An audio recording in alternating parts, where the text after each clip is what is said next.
Hey, ¿qué tal amigos? Sean bienvenidos una vez más a esta que es su Granja Humana MX. Bien, quiero tocar un tema importante y tómenselo con pincitas, pero hay un analista en X bastante interesante que habla sobre esta situación, el caso de las armas nucleares, la disuasión y el por qué puede ser utilizado ya esta situación para pues los futuros conflictos o los que ya estamos viviendo. Una vez más, tómenselo con pincitas, no todo por acá, bueno, qué pasa, qué hay de esta situación, porque es importante todo lo que estamos viendo ahora, todas estas situaciones que han estado sucediendo en el mundo, pues bueno, hay cuestiones que hay que analizar muy bien acá. Así que comencemos. ¿Por qué? Y él comienza diciendo con este hilo interesante. ¿Por qué las armas nucleares van a ser el arma perfecta para los enfrentamientos tácticos del futuro? El problema al que se enfrentan estas estrategias militares es la que radica interacciones en las tres fenómenos tecnológicos. Uno, avance de la tecnología antiaérea destructiva, A2A2, y aquí ha vuelto peligroso cualquier misión de sobrevuelo. 2. Desarrollo de atrincheramientos y los materiales de refuerzos de blindaje. Estos pueden impedir que cualquier ataque convencional cause daños. Ojo con esto. ¿Se acuerdan lo que ocurrió con Nasrallah? Y una situación ahí bastante extraña, ¿verdad? Bueno, 3. La creación de búnkeres militares subterráneos profundos con puntos de acceso extremadamente reforzados. Con el tiempo, todos los activos de alto valor expuestos fueron protegidos por AD, ubicados dentro de búnkeres o atrincheramientos avanzados que pueden recibir impactos directos de proyectiles de alto calibre. Se han dado cuenta de que independientemente de cuántas veces se disparen misiles contra Estados Unidos y el buque inaudible en Oriente Medio, su impacto prácticamente no era significativo. Por lo tanto, lo que realmente se necesita es un instrumento compacto de alto rendimiento, que puede instalarse en un misil o una bomba pequeña transportada por un avión furtivo que pueda penetrar el radar enemigo. Lo que necesita es algo que pueda crear una onda de choque bajo tierra, y esto es lo que se necesita para que algo puede ignorar por completo el blindaje y penetrar incluso los materiales más duros conocidos por el hombre, y solamente hay un arma que puede cumplir con todos estos requisitos, y esa es un arma nuclear. Una vez más, tómenselo con pincitas, es información interesante, pero bueno. En la década de 1980, estos estrategas militares ya se habían dado cuenta de que todo esto se estaba presentando en documentos que abogaban por la utilización limitada de armas nucleares, y sin embargo, la idea no fue del agrado de la gente, ya que siempre se ha asumido que cualquier uso limitado de un arma nuclear pequeña va a resultar en la destrucción mutua asegurada mediante el intercambio estratégico de armas nucleares mucho más grandes, diseñadas para destruir ciudades enteras. Entonces la Unión Soviética se derrumbó, y ese fue el final de la historia, porque en realidad no. Estados Unidos seguía trabajando en este concepto de una guerra nuclear limitada. Principios de 1999, como parte de este informe del Departamento de Energía, Estados Unidos se había revelado que había probado también con éxito un arma de radiación residual mínima. Entre otros avances alarmantes, consulten el informe de texto a continuación, vean acá. Dibujando de regreso la cortina de la secrecía. Aquí, datos restrictivos de la desclasificación de la decisión del 46 hasta el presente. Miren acá. El desarrollo, de hecho, exitoso para los dispositivos de MRR. Así que tras la situación de lo que sucedió aquí en el 2001, Saddam Hussein fue demonizado y se había afirmado que se necesitaban armas nucleares para destruir sus búnkeres. Esas se denominaron armas de penetración terrestre o penetradores nucleares robustos de tierra. Esto no fue bien recibido por el público, así pues se había creado otro tipo de arma, la MOV. Aquí completamente impráctica, que no cumple ninguno de los requisitos tácticos al ser pesada y solamente unos pocos aviones las pueden lanzar, únicamente sobrevolando lo que sería una defensa aérea pesada, y además prácticamente no pudiese hacer nada contra búnkeres profundos. Su potencia de unas 2 toneladas era patética. Básicamente, 4 MK-84 lanzados por un par de aviones pudiesen tener el mismo poder devastador. Pero esta arma tenía un propósito. Era operaciones psicológicas, porque mientras que la gente supiera de la existencia de la MOAB, cualquier gran explosión pudiese atribuírsele. Y al final y al cabo, la mayoría del planeta no entiende nada de enfrentamientos tácticos, ni siquiera de la carga de los aviones que pueden soportar sus puntos de ataque. Miren la MOV.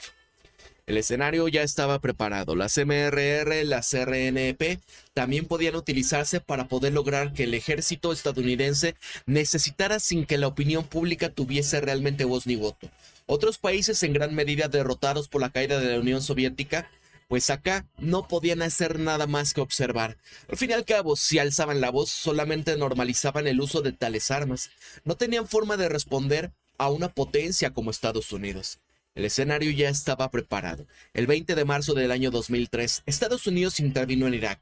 Esa invasión no salió según lo previsto. Los iraquíes opusieron una resistencia feroz a los alrededores del aeropuerto de Bagdad. El aeropuerto ya no contaba con estas defensas aéreas, pero estaba reforzado y albergaba un búnker militar subterráneo, muy profundo en su interior. El batallón militar estadounidense enviado para poder tomarlo fue derrotado con facilidad, y de repente se fue la luz en Bagdad.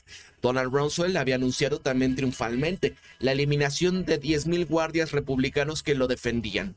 Sabía lo que había sucedido. Poco tiempo después tengo pruebas irrefutables del uso de armas nucleares en este aeropuerto. Y ojo, tómenlo con pincitas, ¿no? Digo, son sus fuentes, son sus datos, pero no quiere decir que esto sea completamente verdad, ¿verdad? Así que, miren esto. Una que incluso publiqué en Twitter y por haberla publicado me amenazaron con una suspensión permanente y me obligaron a borrarla. Fue a partir de ese momento, al menos como yo lo vi, que la historia se bifurcó. Todos vieron una victoria convencional en contra de un ejército que simplemente desapareció, y lo que sucedió fue algo mucho más siniestro. Una nueva era se avecinaba, una era en la que solamente un imperio pudiese destruir por completo al ejército de una nación utilizando instrumentos nucleares, mientras el mundo observaba sin darse cuenta. Verán, en ese entonces, los teléfonos inteligentes no existían como hoy. Había que confiar en la transmisión periodística de las noticias y los eventos. Incluso entonces, las filtraciones no tardaron en llegar.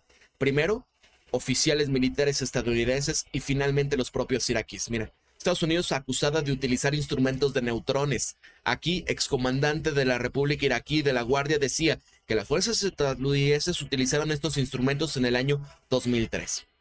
Sin embargo, nadie más que yo y algunos amigos rusos ucranianos lo compró. De todas las cosas esotéricas del internet, esta era el secreto mejor oculto y mejor guardado. Nunca lo olvidé y realmente marcó el resto de mi vida. Descubrí que este no era el primer uso de este instrumento, incluso había descubierto muchos anteriormente. La década de los 80 que incitó a que Estados Unidos adoptase esta línea de guerra. Hoy creo que es posible, o plausible más bien, que otras naciones tengan este tipo de instrumentos, aunque no tan buena como la de Estados Unidos. A las naciones más grandes les conviene que las pequeñas ignoren la existencia de dicho sistema. Y si resulta que los instrumentos nucleares son ahora solamente otra forma de munición y más aún que una victoria es imposible sin su uso, entonces el pacto criminal definitivo del Tratado de No Proliferación se desvanece. Entonces todas las naciones, incluso las pequeñas, tienen que tener acceso a esta tecnología y este orden se va a desvanecer. Para mí, y para aquellos que ven las cosas como yo, esto es exactamente lo más deseable. Un mundo mucho más complejo y mucho más interesante, donde incluso los pequeños actores pueden tener un enorme efecto en la historia, ¿no? Esto es parte de... Mira, esto explica las lecturas de uranio en Irak en 2003 para entonces, ¿no? Porque sí, efectivamente, han habido un sinfín de cuestiones de lecturas, de cuestiones por ahí interesantes. Y miren acá. Esto es interesante. El libro Bessian, el análisis de la inteligencia. Ahorita vamos con esto. Quiero que vean ustedes, por ejemplo, acá. La operación psicológica MOV. ¿Qué les dije? Cuando hay una explosión enorme en Yemen, esperen estas excusas. Mi MOV, jaja, 2 toneladas de explosivos. Mi explosión en el depósito de armas. Mi barbaridad termobárica. ¿Creen cada gran explosión es nuclear? Qué tonto le responden a él. Yemen no va a ser llenada de nucleares. Número 1. El B2 es este bombardero. Puede ya arrasar cualquier objetivo que valga la pena en el territorio en el entero territorio Houthi independientemente del objetivo y de las municiones. Porque desde que estos son 3 B2 que ya están en ruta de una posibilidad en donde van a tener estas para destruir, ¿no? La MOV, los Underground, de estos, ¿cómo se le dice? Depósitos que hay supuestamente ahí o estos refugios. En Yemen no hay ningún problema. Y es que el día de ayer había ya también esta situación donde supuestamente pues se dirigían para allá estos bombarderos. Incluso uno tuvo que aterrizar de emergencia, incluso miren acá. Estados Unidos ha desplegado al menos 3 bombarderos estratégicos B-2 Spirit y decenas de aviones de combate en su base en la isla de Diego García. La base se encuentra dentro del alcance de Yemen e Irán. Miren, esto no es cierto. Compartí este video hace un tiempo y no tiene nada que ver con actividades recientes de Oriente Medio. Además, es el despliegue de los B2 fue a finales del 2020. Yo había visto que incluso había habido una situación de emergencia. A ver si la encuentro por acá. B2. El día de ayer había ocurrido una situación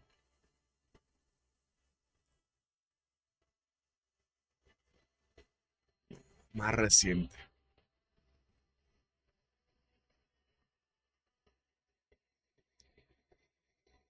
B2.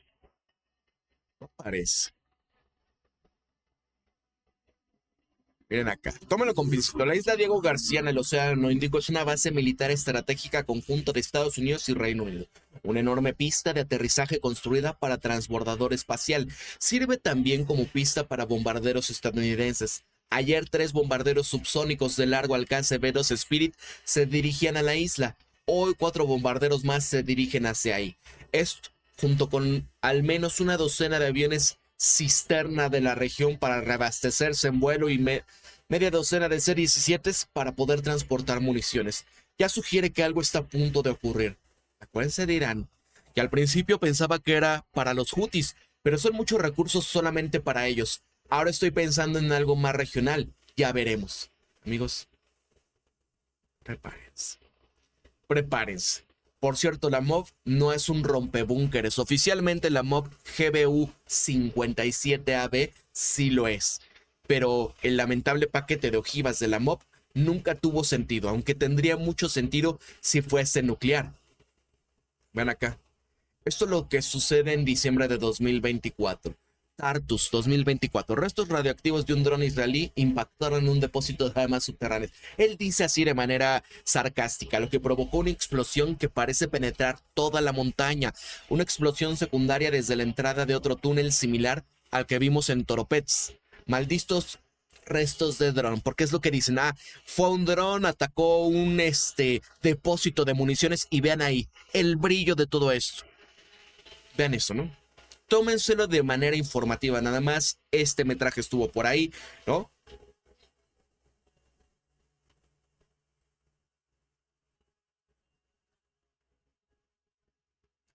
Es increíble. Pero eso es parte de. Vean acá. Sanaa, Yemen, abril del año 2015. Parece que los restos de un dron retrocedieron con el tiempo y colisionaron entre sí, causando una explosión masiva en el almacén Ariel. Quizás ese neandertal pueda explicarnos cómo se trata en realidad de una explosión termobárica de Uga Buga. Vean ahí.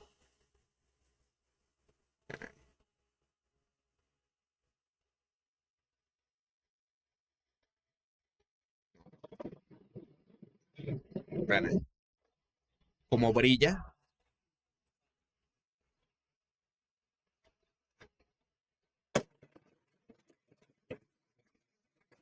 Char. Es importante cómo suena.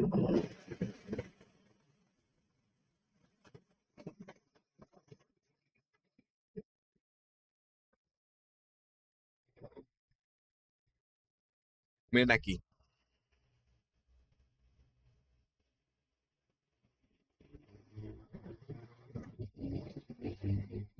Vean esto. Ahorita esperen.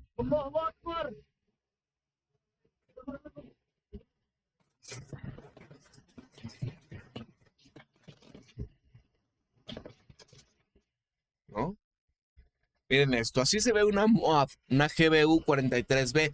Esto no va a crear un amanecer a medianoche. Observen la dispersión volumétrica y la altura terminal. Esta es la bomba de aire convencional sin combustible más grande jamás creada por el hombre. Miren ahí.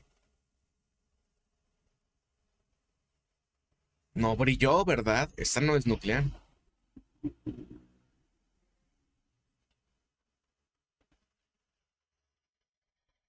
Miren, aquí está.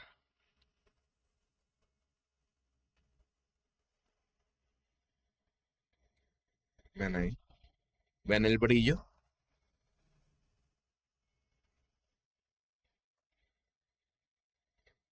¿Qué fue eso? El Líbano, me parece, el año pasado, ¿no? Vean esto. Está bien, no mires las respuestas, pero por favor adivinen esto por mí. ¿Qué puede hacer que el tallo de una nube de hongos se vuelva peludo, no? Vean ahí los pelitos que se ven. Se van dando cuenta. Ahí, ¿qué es eso? Vaya, casi como pudiese, si pudiese curvarse de nuevo formando un toro que se une en la cima de la nube de hongo, ¿verdad? Como si estuviese influenciado por fuerzas dinámicas de fluidos magnéticos y plasmáticos. Ven ahí. ¿Ya vieron? Miren acá, ¿cómo suenan las armas nucleares? En resumen, es como un disparo, similar al de una escopeta, seguido de un ruido turbulento. Aquí hay un raro ejemplo capturado por una prueba ANI de Upshot Knott Hall en 53. Este lo explicará por qué los instrumentos nucleares suenan como disparos y por qué las bombas convencionales no.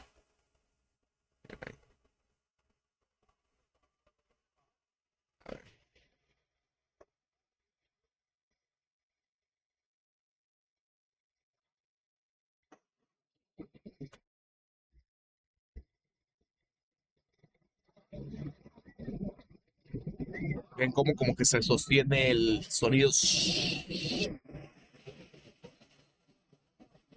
Al principio es como una escopeta.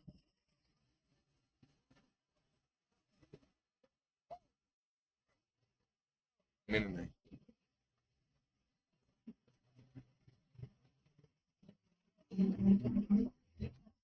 Miren acá. Por si acaso hay alguna duda, los medios coinciden. En un artículo publicado por The Atlantic, el sonido de una bomba atómica, el audio se describe así: estallido que parece más un disparo de escopeta que al de un trueno y va seguido de un rugido sostenido. Tenemos suerte de tener estas imágenes gracias al temor de las bombas nucleares de aquel momento, lo que llevó a periodistas civiles a grabar este inusual video. En realidad, a nadie le interesaba el sonido de la bomba nuclear. Los científicos consideraban que la pregunta era obvia, ¿no? Sin embargo, hasta el día de hoy, escuchamos audios como este, el grito de una mujer seguido de lo que parece ser un sonido de avión. A ver, a ver. La reacción más estruendosa de la historia. Esta idea es absurda si se entiende cómo funcionan las armas nucleares y lo que es más importante, este falso ideal puede dificultar la clasificación de las explosiones.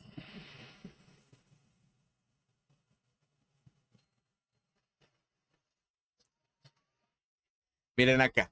La detección de explosiones nucleares no es tan sencilla como se cree.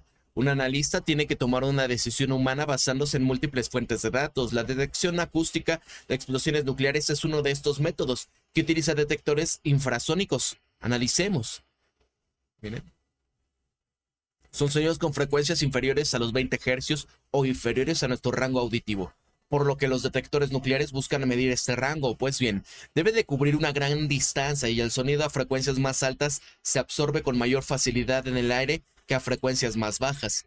Para quienes tengan conocimiento técnico, podemos decir a grandes rasgos que el aire actúa como una forma similar al de un filtro paso bajo unipolar con niveles de humedad moderados. Es decir, estas frecuencias más altas se silencian rápidamente. Por ejemplo, el de 8000 hercios se absorbe 100 veces más a distancias que los de 100.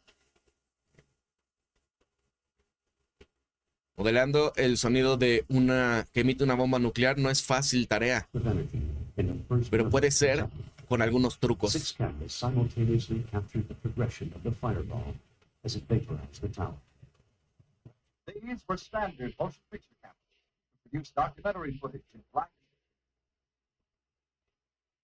Miren acá. Me pregunto cuántas escenas como esta pudiésemos haber sugerido a la Faluya en la era de los teléfonos inteligentes. que siguen siendo radioactiva y produce, ¿no? Después de 20 años, con uranio por todas partes. Solo proyectiles de tanques usados que vuelven en el viento, dicen, ups, vean ahí. 2023. ¿Cómo un supuesto depósito de municiones puede generar este tipo de reacción? De repente, simétricamente y todo.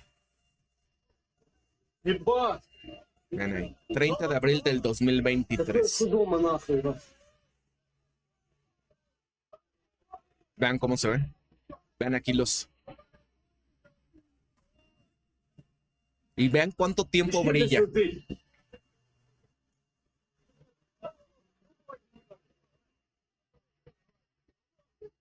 ¿Vieron cómo brilla?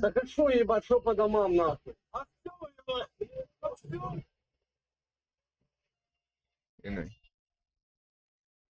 Fecha desconocida. Entre 2014 y 2015, los ataques contra instalaciones militares yemeníes utilizaron armas nucleares. En este caso, se puede ver dos impactos en los cuales ofrece al observador un amanecer de medianoche. Sí, Dios no lo quiera, Putin debilita a Rusia hasta el umbral de la espiral de la muerte, dice por acá. Vean eso.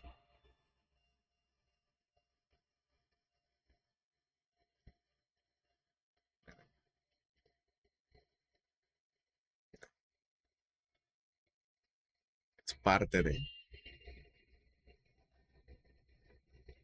Nada más para que vean, ¿eh? Simplemente informativo. ¿Ustedes qué opinan de esta situación? ¿Qué puede llegar a pasar si en realidad están siendo utilizadas estas cosas por ahí, no? Mira, la locura de la psicología normie en el contexto del análisis de explosiones nucleares. Las personas normales, especialmente aquellas que creen saber más de lo que saben, suelen tener una explicación unidimensional para poder acá un evento que no supera el escrutinio interdisciplinario. No utilizan la ciencia, y no me refiero a leer basura de un libro de texto, sino el método. No utilizan el análisis bayesiano y son incapaces de mostrar signos de neuroplasticidad en cuanto a la visión del mundo. Abordan cada pregunta con una metodología de expectativa de máxima verosimilidad basada en sus valores a priori normis. No creen en una verdad en blanco y negro como nosotros, los autistas, que él se denomina así. Y sin embargo, no podemos culparlos. Imaginémonos cómo sería un mundo si todos fuéramos autistas. Analicemos este tema desde una perspectiva empática e intentemos pensar en qué desencadena una persona normal cuando se encuentra con algo aparentemente ridículo. Para nosotros solamente hay tres respuestas a una pregunta de sí o no. Sí, no o no lo sé. No hay una respuesta del tipo, bueno, me quedo con la norma. Esto implica encontrarle respuestas promedio y esperadas de sentir cierta afinidad con ella, ignorando todos los datos en este proceso. Y esto le sigue un ataque a quienes no se alinean, ya que es un ataque a las premisas previas del normal, que forman la base de la pseudointeligencia. Repasemos los contraargumentos de los normales respecto a estos ataques nucleares en general, porque acá, descartando la fuente, ¿crees que toda gran explosión es una nuclear? Esto es demostrablemente falso, pero la normal no le importa esto. Usar insultos y mentiras como argumentos, lo que impresionará y calmará a los normales que lo están rodeando. No necesito explicar más porque esto es un coeficiente intelectual inferior a la temperatura ambiente. Siéntete libre de ignorar de inmediato a cualquier persona que en este argumento. No siento mucha simpatía por ellos, pero por ejemplo, ignoran los detalles basándose en patrones limitados por dominio como premisas previas. Los normales no trabajan con ningún tipo de análisis, sino que con un sistema de probabilidades de probablemente les sea útil en la vida, como un animal amaestrado. Si se complica un poco las cosas, todo se desmorona. Por ejemplo, al analizar las nubes de hongos, cráteres, patrones de daños, por ejemplo, la sobrepresión implica y la altitud de explosión, etcétera. Si demostramos discernimiento mediante múltiples disciplinas, los normales van a ignorar este análisis y van a recurrir a sus hipótesis previas irrelevantes. Lo que no entienden es la jerga esquizofrénica o cualquier cliché que preferirían para acabar con las nuevas ideas. Por ejemplo, ellos no comprenden la convección y la temperatura máxima de columnas explosivas, ni la temperatura de una nube de hongo nuclear, ni la dinámica de los fluidos relacionada. Así que para ellos lo único que importa es el tamaño de la nube del hongo, no su forma ni su comportamiento dinámico, no las condiciones en las que se formó. Y aquí admito mi propia culpa al demostrar la falla de este razonamiento. Hablemos de la deriva, Propuse un modelo según el cual cualquiera deriva de la columna indicarían un gas a baja temperatura y no un plasma, eliminando así la posibilidad del ataque nuclear. Pero esto resultó ser falso. Para mi propia sorpresa, inicialmente descarté el ataque de Engels como nuclear, precisamente por esta razón, y todos vimos el vástago literalmente flotar y moverse. Resulta que mi modelo era de hecho unidimensional. Solo consideraba una explosión superficial o algún tipo de ataque en picada, dirigido a la superficie maximizando la velocidad vertical para el impacto máximo, que es la destrucción de los búnkeres. De hecho, esta suposición no se cumplía para las explosiones aéreas a baja potencia de este sistema de lanzamiento de la alta velocidad, es decir, un misil de crucero subsónico o supersónico. No hay razón para lo que la bola de plasma pierda inmediatamente toda la inercia del misil, incluso si se expande para todas direcciones. Y así que para las potencias mayores el vástago será tan grueso y la columna de humo lo harán probablemente menos perceptible. Pero en realidad no tenemos el modelo completo más allá de un patrón simplificado, de una observación del uso más típico de armas nucleares y de algunos contraejemplos. Por ejemplo, el caso de Toropets, que también fue lanzado con un misil de crucero, pero no pareció derivar. Según la versión oficial en Toropets, amigos, fue una situación de un dron que cayó en un depósito. Miren acá. Ahí está. Un depósito de municiones en Toropets, septiembre de 2024, destruyéndose 160,000 toneladas de municiones, incluida la mitad de las morteros de 120 milímetros de Rusia, ¿no? Esto era parte. O sea, ¿ya escuchan?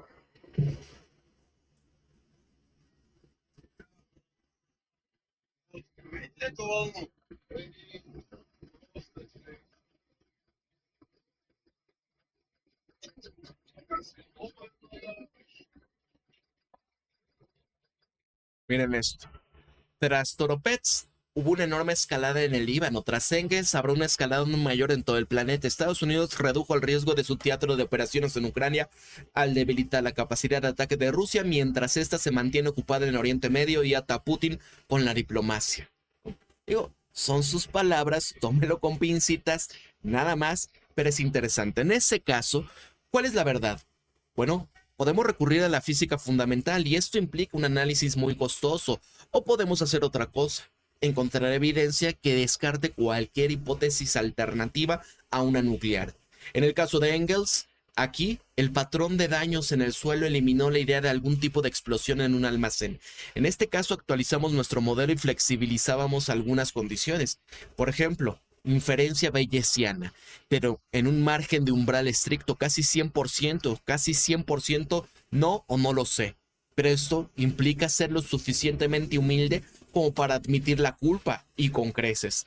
Pero eso es ciencia, es el proceso de ir recopilando nuevos datos y ser flexibles. Tenemos que usar cada observación para descartar todas las explicaciones alternativas o encontrar alguna ambigüedad que nos obliguen a rendir y a marcar como incluyente. Por otro lado, el normal no puede manejar algunos detalles derivados de una física avanzada. Por ejemplo, que eliminen su explicación, simplemente se aferrará a ella porque suena correcta, incluso si una sola observación contradictoria la desmiente.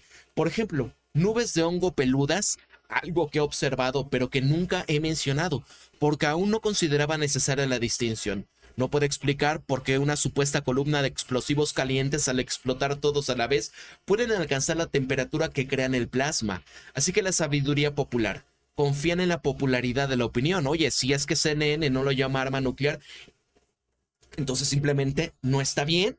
Creo que la mayoría de la gente no le afecta tanto después de haber visto tantas mentiras tomadas como ciertas por la mayoría. Pero dentro de las camarillas, esto es la excusa bastante obvia. Incluso pueden exagerar la audacia de la afirmación como una forma burda. Sin embargo, no cambia la realidad, ¿verdad? ¿Qué viene con la inferencia falsa? Bueno, si eso hubiese pasado, esto habría pasado. Aquí la inferencia es muy útil en la vida, la uso constantemente. ¿Recuerdan el ataque de Oreshnik en el Dnieper?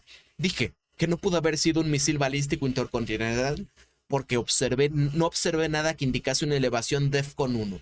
Y esto se esperaría de un lanzamiento de un misil intercontinental no programado, ni siquiera con alerta. Es algo que se usa inmediatamente, pero se reflexiona sobre ello más tarde. No se puede confiar en ello para el análisis profundo. Esto es una corazonada. No puedo culpar a la mayoría de la gente común por aferrarse a esto sin saber nada más. Y en ese contexto, el argumento es simple. Si explotase una bomba nuclear, todos estaríamos fuera de este mundo. Ese argumento no cambia si fue una nuclear o no. De hecho, es una prueba del modelo MAD, que es la destrucción mutua asegurada. Si se confirma una explosión nuclear, entonces, bueno, el modelo MAD estaba equivocado y la gente debería de abandonarlo. Más adelante vamos a hablar más sobre esta mentalidad, pero ¿quién puede confiar en una explosión nuclear? El argumento de autoridad. Aquí todos los efectos, solamente soy un comentarista, cualquiera que no sabe nada de lo que dice el internet. Por lo que sabes, tengo 19 años y escribí lo suficientemente bien como para poder atraer público. Para alguien normal, eso debería de cambiar si lo que digo es cierto o no. Pero la realidad es diferente. Una persona completamente anónima puede presentar un argumento perfecto y Jim Cramer a veces acierta, sobre todo si respalda lo que dice con un análisis real. En el contexto, hablamos de una afirmación negada. El hecho de que ninguna autoridad haya mencionado una explosión o ataque nuclear, ¿significa esto que no ocurrió nada? No. Existe la posibilidad de mentir por omisión de razones estratégicas o por ignorancia o falta de capacidad. Pero para una persona normal, si los omnipresentes satélites en su mente no lo captan, nunca ocurrió. ¿Se preguntarán si tiene acceso directo a estos satélites? No. Confían en una figura de autoridad para que dé la alarma de lo que ha llegado el final del mundo. Sin embargo, eso no va a influir en si la explosión es nuclear o no. Es simplemente la complejidad externa de que tienen en cuenta muchos otros factores. Acuérdense del tema del bicho, cómo las autoridades crearon el pánico mundial basándose en datos que ya saben cómo fueron. ¿Recuerdan cómo falsificaron también imágenes satelitales para poder ocultar el daño del Oreshnik causado en Ucrania? Las autoridades simplemente estaban dispuestas a mentir si es que esto convenía. Y así, ¿por qué debemos esperar a que hablen y que digan la verdad? Porque esta es la incapacidad para descartar el antecedente después de que sea eliminado de un antecedente. Esta es una clave que es fundamental de por qué los normales siguen siéndolo. Son incapaces de admitir que no son lo suficientemente brillantes, igual que yo, aunque les aseguro que soy la persona más tonta de tontas. Es decir, son incapaces de admitir que algo que han asumido como cierto desde siempre, de hecho no lo es. Hay un ejemplo clave, la existencia de un instrumento nuclear de baja potencia y muy baja radiación residual no inmediata, porque desde el instituto recuerdan que existen armas de fisión y de fusión. Nadie ha fabricado jamás una de fusión pura. Por último, es falso. Las armas de fusión pura han existido hipotéticamente incluso antes de las de fisión se convirtieran en arma, pero supuestamente son tan grandes e imprácticas que en el mejor de los casos tienen la misma relación peso-potencia que el TNT. Esa idea simplista se maneja así en la mente de los normales. Bueno, ¿cómo no se pueden crear armas de fusión pura? Se debe de usar un núcleo fisible y por lo tanto siempre dejará mucha radiación que puede ser captada por las autoridades. ¿Qué pasaría si propusiesen una hipótesis? Bueno, en realidad puede minimizar la lluvia radiactiva hasta el punto de que tras la desaparición de los subproductos de radiación inmediata en el corto periodo, no queda nada medible fuera de la muestra del suelo. No es tan estricto como un arma de fusión pura, pero incluso esto se rechaza porque según la literatura abierta, no se trata realmente de un arma cuyo análisis o diseño haya sido revelado. Aparte, irónicamente, por los documentos que compartí antes, ahora todos deberían de saber que estos MRR se probaron al menos en Estados Unidos, por lo que pudiese existir hoy como parte de su arsenal. Pero ¿acaso pasaría si analizamos todos los datos relevantes y descubrimos que efectivamente fue una explosión nuclear, descartando cualquier otra posible causa, y al mismo tiempo no detectásemos ninguna radiación a través de las fuentes abiertas? Al menos no hasta el umbral deseado por los normales. Obviamente, como no puede ser otra cosa que un arma nuclear, el hipótesis previo es erróneo, significando que hemos descubierto la nueva información. Puede haber nucleares sin niveles detectables de lluvia radioactiva, pero el normal se quedará atascado ahí. No podrá desprenderse de la hipótesis previa, pues estas formas en cadena se construyen en su mundo. Muy parecido al nuestro. Seamos honestos, todos tenemos hipótesis previas y todos vemos obligaciones cuestionables a veces. Algunos sabemos lo estúpido que somos como humanos, como yo, y somos capaces de reírnos de nosotros mismos por creer algo falso toda la vida, desecharlo y también descartar todo lo que depende de él. Es un esfuerzo enorme, pero una vez que te metes en esto es absolutamente. Esta es, de hecho, la raíz de la ciencia de la razón por la que me enamoré tanto de ella hace 8 años, cuando juré ser científico de mayor. Amigos, voy a dejarlo hasta acá. ¿Ustedes qué opinan? Para la Gran Humana MX, se despide Pablo, cuídense mucho, pórtense bien y tómenselo con pincitas. Hasta luego.